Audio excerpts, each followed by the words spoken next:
I don't know what it was. Aircraft always fascinated me, and as soon as I was old enough to whittle one out with a penknife, always my life was aeroplanes.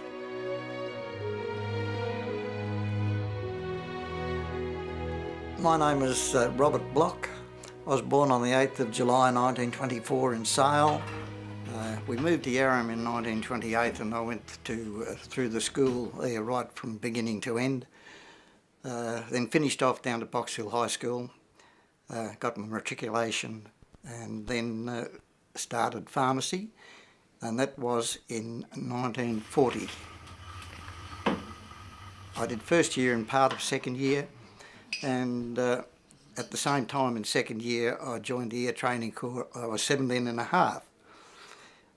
On my 18th birthday I had the medical for aircrew, and 12 days later I started training. I flew through D-Day, and I've got a certificate from the French government for my little part in the invasion of Europe. The draft that I went over on, there was 580 of us, and a mate of mine who was an expert in computers went through all those records and worked out 40% never came back. In that draft of 580 there were 24 of my mates, 24 of us all together, and the loss rate there was 50%. Only 12 of us came home. So the odds were stacked against you a bit. But I lost a lot of mates, but I was very lucky.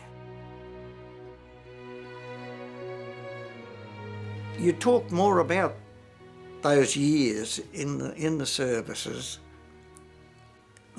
as you got older. You didn't say much about it a few years after it happened, but as time went by, you sort of opened up and you got together a bit more, and it becomes something that you do. Your life changes as it goes along, and now I'm quite happy to talk about it. I had a very easy run. I was very lucky all the way through, even though I didn't get what I wanted. At many stages in my Air Force career, what I did get got me through. I loved the years that I had in the Air Force, even though I missed out on the pilot's course. Had all the qualifications, but I didn't get it. But anyway, I made up for it later on. We formed a branch of the Latrobe Valley Aero Club over here at Meeniyan, and a group of 4 of us. We had a Cessna 182, and we flew it all around Australia and trained a lot of pilots, and I've still got my pilot's licence, which is very good, but I'm out of time now and I've had enough of it. After I was discharged in December of 45, not really knowing what to do, I was given tests, and they said the best thing I could do would be to go back and finish off pharmacy. So that's what I did.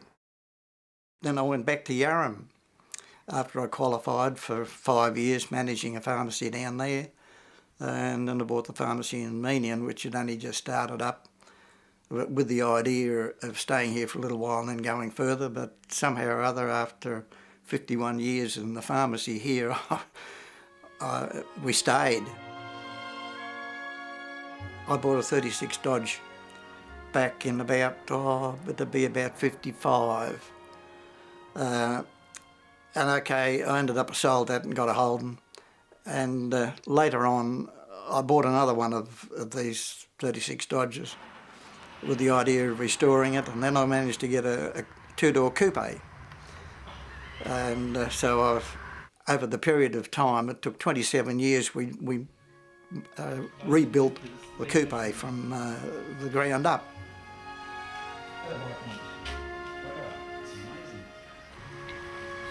Well, Meeniyan is only a small community, but a very good, close-knit group of people.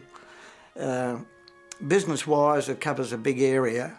I used to say it'd cover up to Foster North, which is about 15 miles away, out through Dumbalk North, Tarwin Lower.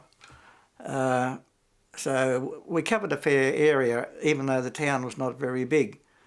And the pharmacy grew from every year it's a viable business. We have here everything pretty well that the community needs. So we enjoyed it here, that's why we stayed. Molly and I had a boy and a girl.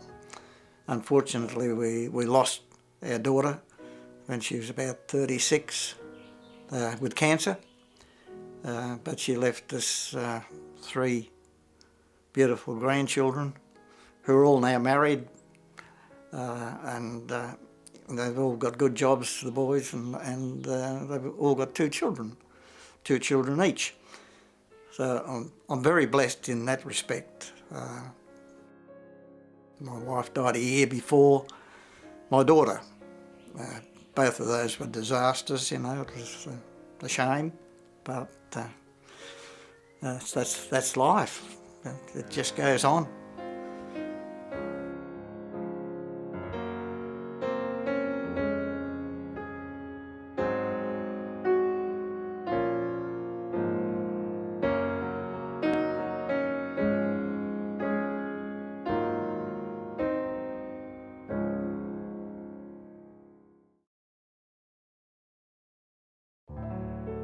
Cricket was my main love. I've had contact with many great cricket players, like Bobby Simpson and Richie Benno. I've umpired to them. No, I can't say that any particular game has stood out, but I've enjoyed them all. I've suffered through some of them in the heat, and sometimes I've wondered, why am I doing this? I obviously loved the game, so I just couldn't stop.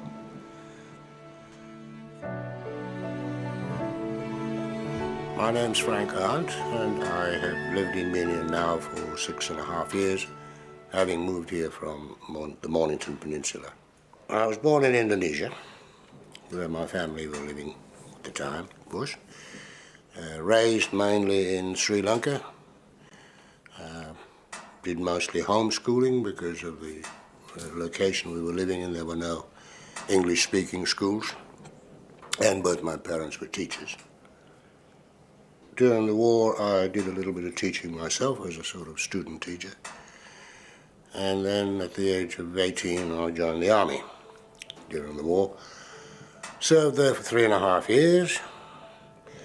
And when I was discharged, I decided that I was going to get out of Sri Lanka and migrated to Western Australia, where by the good graces of the Australian government, I did a scholarship at university.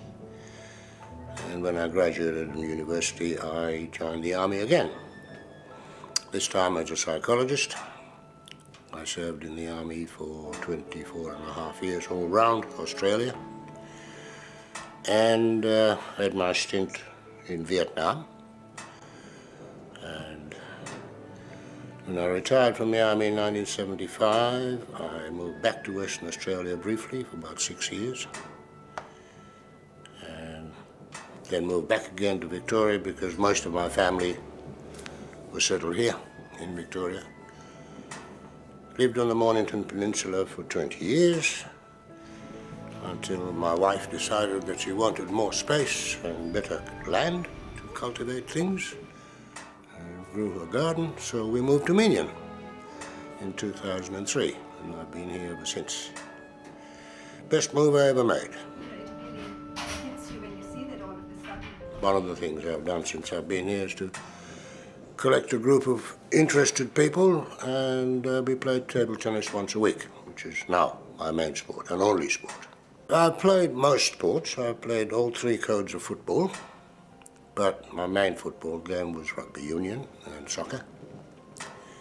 Cricket was my main love, much to the disgust of my wife sometimes. So I like watching cricket, I like playing cricket, and I umpired cricket for 51 years until I retired this year, because my feet don't take it anymore. This is going to be very naughty. So I barrack for almost anybody who plays against Australia. I went off the Australian cricket team some years ago, and I haven't realigned myself. My first love is the English cricket team, because that's what I was brought up on, I suppose. I don't know whether you classify this as a sport or you classify it as a hobby. Contract bridge, which I've played just about all my life, but much more seriously because I've been able to join a good club here in the, it's called the Leongatha, no, it's called the South Gippsland Bridge Club. And because I love it so much, I like to inflict it on other people, so I started giving lessons. And I managed to raise a chapter in Meeniyan. We now play here twice a week. It's an active community. Nobody's sort of, well, not nobody's sitting on their hands, but most of the community do something. They want to improve the place. Well, for example, the latest project we have is trying to raise enough money to open a community bank. So that's taking up a lot of our time these days. So yeah, there's plenty going on, and I can't think of a better place to be at the time. Well, I don't suppose I went into the Vietnam War as a psychologist as such. I was seconded because of my psychological background to what is called the Civil Operations Group. My task there was to oversee the resettlement of people who had been shanghaied by the Viet Cong. So it was what is called the Chiu Hoi program. So that was fascinating. I was responsible for an area around Saigon, consisting of 9 provinces, some of them which were pretty scary, some of them pretty peaceful. The Vietnamese, I have a lot of time for the Vietnamese, the South Vietnamese in particular. They're very nice, gentle people. And personally, I was bitterly disappointed when we pulled out of there, because I thought we let them down, but that's my personal opinion. Being a psychologist in the army was a fascinating job. Human beings are fascinating animals. You never know where you are with them. But I liked it, I enjoyed it. And that's why I continued in practice for 25 years after. Life is what you make it. Life is what you make it. You know, if you want to look on the bright side of things, things are great. If you want to look on the other side, it's terrible. So, don't worry. Worry is the killer. Perhaps that's it. Don't worry. You know, if you can do something about a problem, do it. If you can't do something about it, worrying won't fix it. So just forget it. That's my philosophy.